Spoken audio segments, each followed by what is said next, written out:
The Raven by Edgar Allan Poe, published 1845.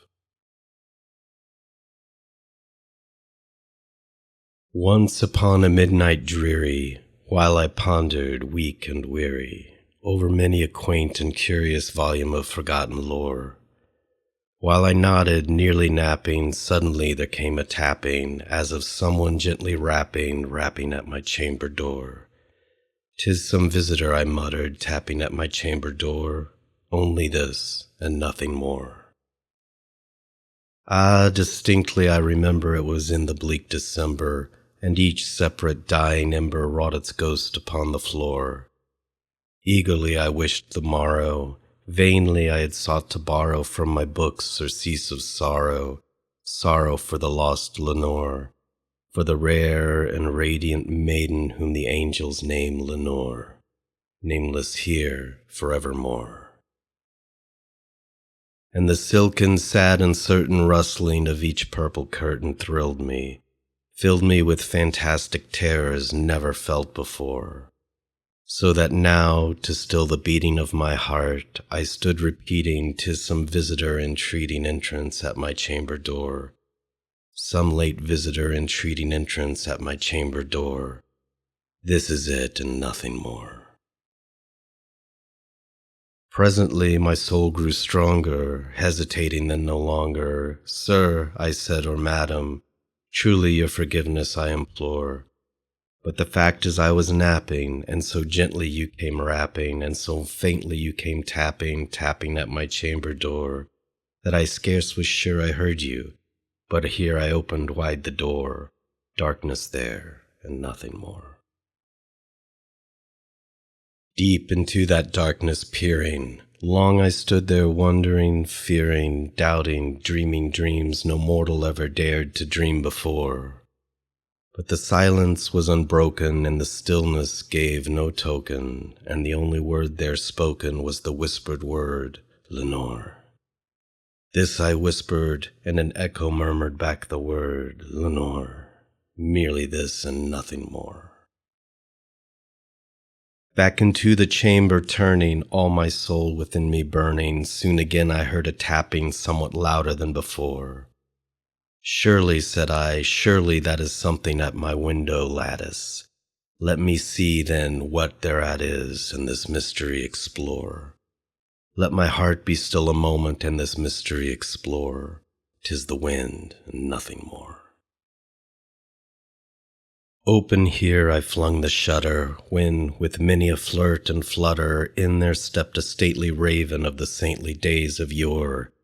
Not the least obeisance made he, not a minute stopped or stayed he, but with mien of lord or lady perched above my chamber door, perched upon a bust of Pallas just above my chamber door, perched and sat, and nothing more. Then this ebony bird beguiling my sad fancy into smiling by the grave and stern decorum of the countenance it wore. "Though thy crest be shorn and shaven, thou," I said, "art sure no craven, ghastly grim and ancient raven wandering from the nightly shore. Tell me what thy lordly name is on the night's Plutonian shore." Quoth the raven, "Nevermore." Much I marveled this ungainly fowl to hear discourse so plainly, though its answer little meaning, little relevancy bore. For we cannot help agreeing that no living human being ever yet was blessed with seeing bird above his chamber door, bird or beast upon the sculptured bust above his chamber door, with such a name as Nevermore. But the raven, sitting lonely on the placid bust, spoke only that one word, as if his soul in that one word he did outpour. Nothing further than he uttered, not a feather than he fluttered, till I scarcely more than muttered, "Other friends have flown before, on the morrow he will leave me, as my hopes have flown before." Then the bird said, "Nevermore." Startled at the stillness broken by reply so aptly spoken, doubtless, said I, what it utters is its only stock and store, caught from some unhappy master whom unmerciful disaster followed fast and followed faster, till his songs one burden bore, till the dirges of his hope that melancholy burden bore of never, nevermore. But the raven still beguiling all my fancy into smiling, straight I wheeled a cushioned seat in front of bird and bust and door.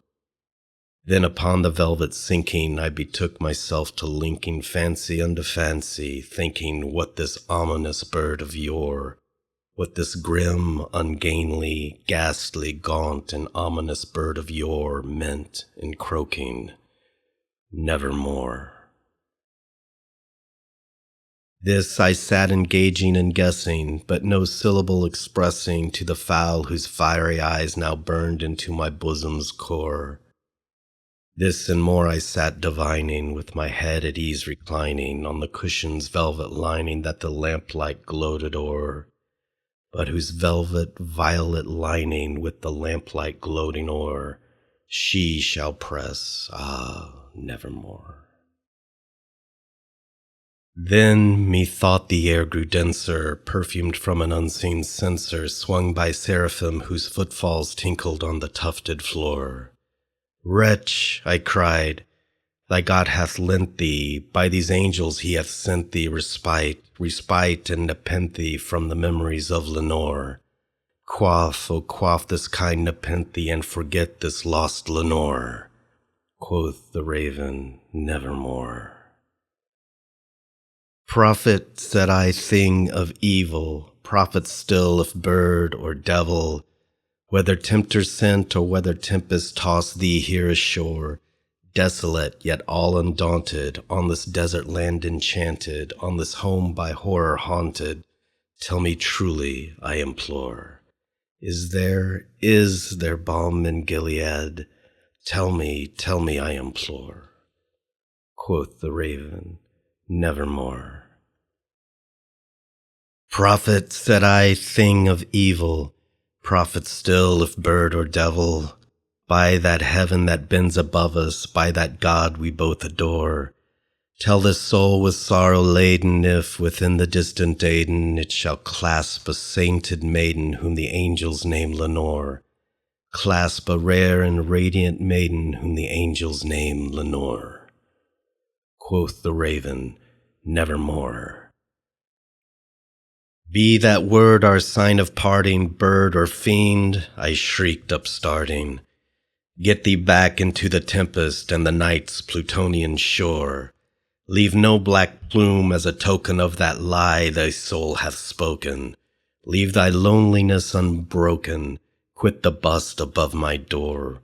Take thy beak from out my heart, and take thy form from off my door. Quoth the raven, nevermore.